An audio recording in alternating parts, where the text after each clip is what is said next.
Assalamualaikum warahmatullahi wabarakatuh. Innal hamdalillah nahmaduhu wa nasta'inuhu wa nastaghfiruh wa na'udzu billahi min syururi anfusina wa min sayyiati a'malina. May yahdihillahu fala mudhillalah wa may yudlilhu fala hadiyalah. Asyhadu an la ilaha illallah wahdahu la syarikalah wa asyhadu anna Muhammadan abduhu wa rasuluh. Amma ba'du. Yang saya hormati Bapak Dr. Muhyiddin Zuhri selaku dosen pengampu mata kuliah Psikologi Perkembangan, dan tak lupa kepada teman-teman yang saya sayangi dan saya banggakan. Saya di sini dari Psikologi Perkembangan kelas E akan menjelaskan tentang perkembangan mental. Langsung saja pada materi yang pertama, yakni ada pengertian perkembangan mental. Yang kedua ada faktor yang mempengaruhi perkembangan mental. Yang ketiga ada perkembangan mental pada masa usia anak. Yang keempat ada perkembangan mental pada usia remaja. Dan yang terakhir ada perkembangan mental pada masa usia dewasa. Langsung saja kepada pengertian perkembangan mental. Menurut ahli psikologi, perkembangan adalah suatu proses perubahan yang mengarah kepada kemajuan. Perkembangan menyebabkan tercapainya kemampuan dan karakteristik psikis baru. Sedangkan menurut perkembangan mental, yakni artinya perkembangan yang terdapat pada diri seseorang, baik berupa sikap dan sifat ataupun rasa percaya diri. Misalnya, seseorang anak yang dulunya mempunyai rasa percaya diri yang kurang, setelah ada perkembangan mental tersebut, anak perlahan berubah menjadi anak yang percaya diri. Selanjutnya, pembahasan yang kedua mengenai faktor yang mempengaruhi perkembangan mental. Proses pertumbuhan dan perkembangan mental berjalan dengan banyak faktor yang mempengaruhinya.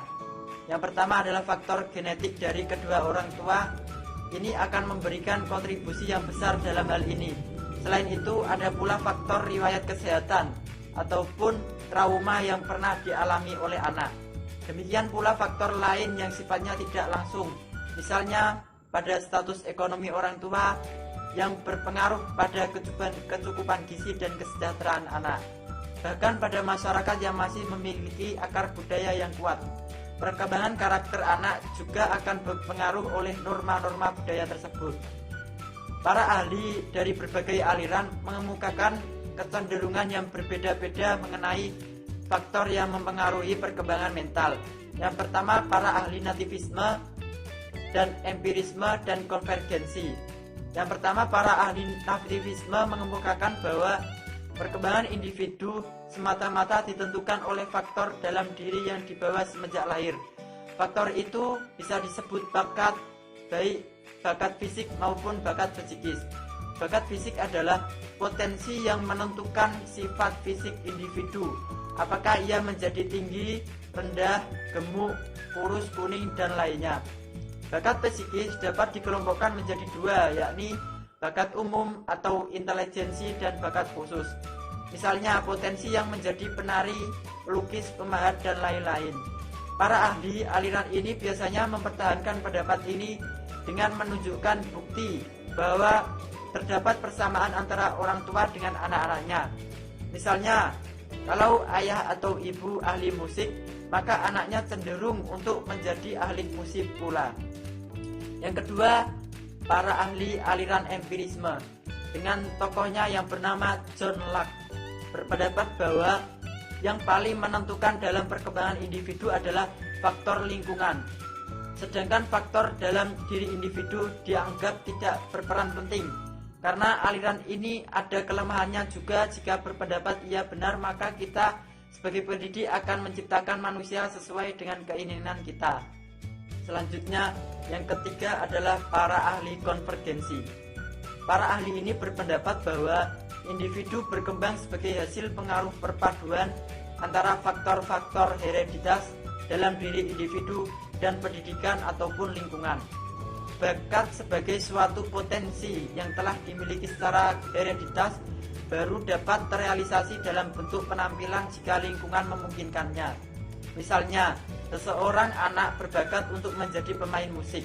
Tetapi lingkungan itu tidak menyediakan alat musik dan tidak memberi kesempatan untuk berlatih bermain musik, maka bakat tersebut tidak akan muncul atau tidak tetap berpotensial. Selanjutnya, subbab yang ketiga membahas tentang perkembangan mental pada masa anak. Perkembangan manusia berlangsung secara berurutan atau berkesinambungan melalui periode atau masa. Menurut Santrop, periode perkembangan itu terdiri atas 3 periode, yakni perkembangan pada masa anak, perkembangan pada masa remaja, dan perkembangan pada masa dewasa. Yang pertama, yakni perkembangan pada masa anak dibagi menjadi 3 periode. Yang pertama, masa bayi atau invasi. Periode bayi ini merupakan masa perkembangan yang merentang dari kelahiran hingga 18 atau 24 bulan.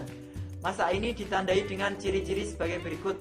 Yang pertama, masa dasar pembentukan pola perilaku, sikap, dan ekspresi emosi. Yang kedua, masa meningkatnya individualitas, yaitu saat bayi mengembangkan hal-hal yang sesuai dengan minat dan kemampuannya. Yang ketiga, masa permulaan kreativitas. Selanjutnya, masa awal anak-anak atau early childhood. Periode awal anak adalah periode perkembangan yang merentang dari masa akhir bayi hingga usia 5 atau 6 tahun. Periode ini kadang-kadang disebut juga dengan tahun-tahun prasekolah atau sebelum sekolah. Selama masa ini, anak belajar untuk menjadi lebih mandiri dan memperhatikan dirinya. Mereka mengembangkan kesiapan sekolah seperti mengikuti perintah dan mengenal huruf, dan menghabiskan banyak waktu untuk bermain dengan teman sebayanya.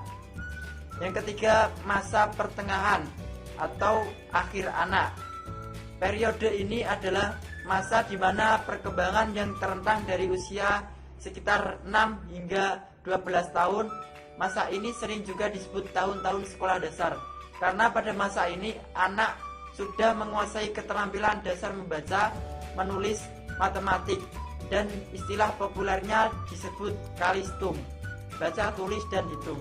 Yang menjadi tema sentral periode ini adalah prestasi perkembangan pengendalian diri.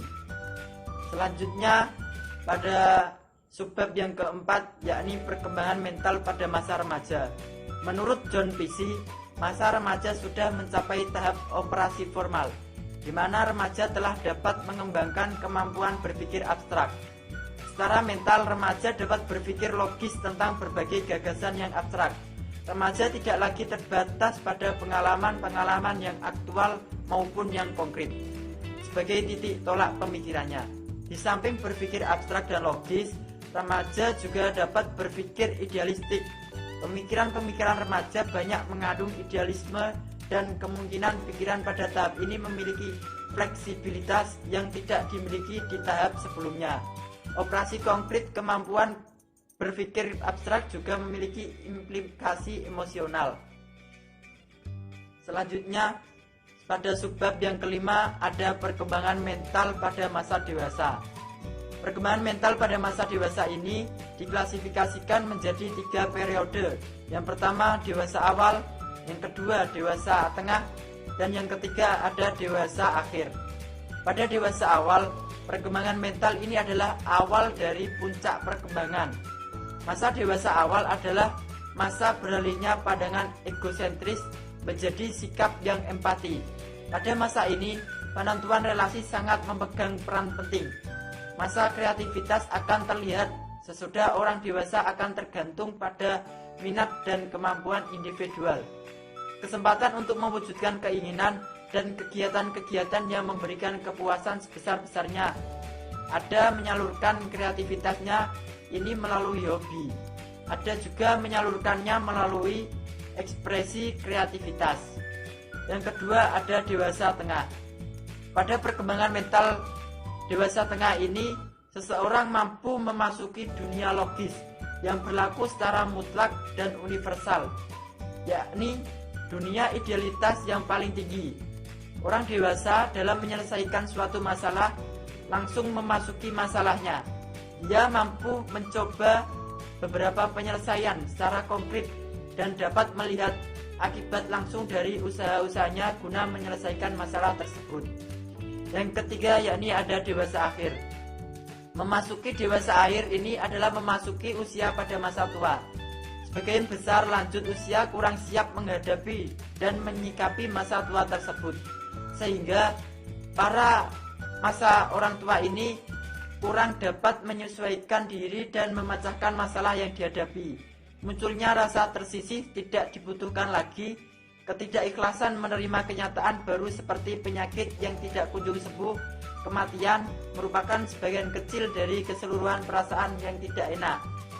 Sejalan dengan bertambahnya usia, terjadinya gangguan fungsional keadaan seperti depresi dan ketakutan akan mengakibatkan lanjut usia semakin sulit melakukan penyelesaian suatu masalah, sehingga lanjut usia yang masa lalunya sulit dalam menyesuaikan diri cenderung menjadi semakin sulit menyesuaikan di masa-masa selanjutnya.